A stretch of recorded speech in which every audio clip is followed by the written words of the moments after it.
ya to shi kenan, ko da dakika ɗaya baya barin ka ka huta. Sannan shi ɗaya ya yo sanadi na rashin wasu yau ba sa nan, duk mai yin so uzuri ya kamata a yi mai wannan. Shi lamarin so ya zarta tunani ko kinta ce, yayi shuhura duniya kullum kansa ake yin zance. In ka shige tarko ne ya biyar da ka so riba ce, in ya biya ma darasi ka rike gaba za ka yi dace.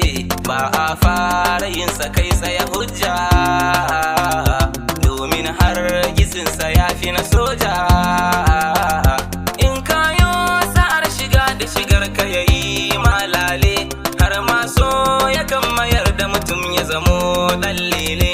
Sai kaga duk sarƙaƙiyar tarko na saka bubbulle, ba ka ganin aibinsa kansa idan ka yana kukkulle.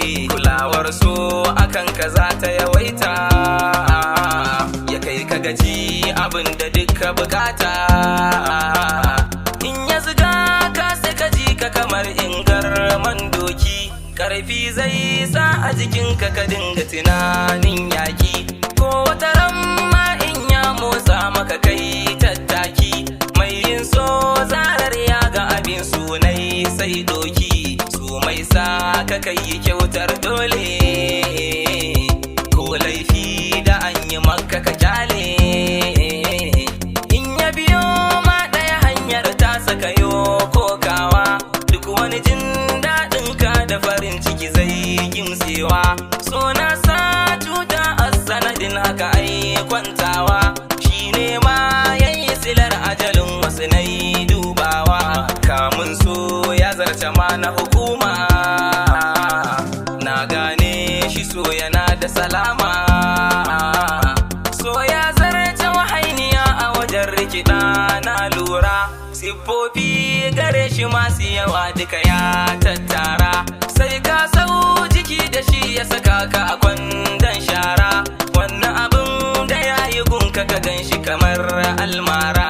Bi shi a sannu kan yayi mana illa, yan mata ku dinga shiga irin ta kamala.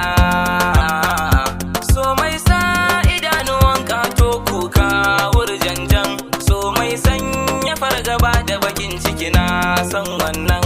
So mai jefa ɗan adam a cikin zulmi tarkon nan, shi ɗaya ne ya wanzu ko wani zamani so kenan. So tun fil azal da shi ku biyo ni, Yusuf aikan karofi ne da bayani. Duk wayan kaso idan ya ritsa ka zam su babu ruwansa da mai kuɗi ko tallaka in zai ɗarsu. So baya kula da mulki ko ilimi baya ta su, bai bar malami ba ko jahili duka ya ratsa su. So mai ɗarsuwa a inda yake so, in ya so ya barka ko ba ka so. So ya gina rayuwar wasu kuma ya yo rusawa, maɗaci ne ga wasu zumarsa su kai lasawa. Ba yara ba manya har tsofaffi bai kyalewa, inda har da zuciya a jiki na ka zai kamawa. So lamarin sana da ban mamaki, da ka fara shi ka shige jan aiki. So mai karya zuciya ta mayaki mai jarumta, so mai juya hankali na mutum ya zamo mai wauta. So mai sanya zuciya ta yi ciwo duk karfinta, so mai sa ka zam kamar wani yaro mai tatata. So mai sanya zuciya a nishadi, kai ta farin ciki idan yayi daɗi.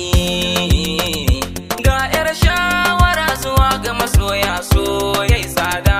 Mu so juna saboda Allah, sai muga so yayi huda. Samari yau dara suke gun 'yan mata na shaida, 'yan mata yau dara suke ga samari yau na yarda. Kar da mu cucu wanda duka ya so mu, da ciwoyin hakan yardarsa ya bamu. Kaso mai san ka da'iman abadan shine dacewa, komai za ya gyara har fannin so in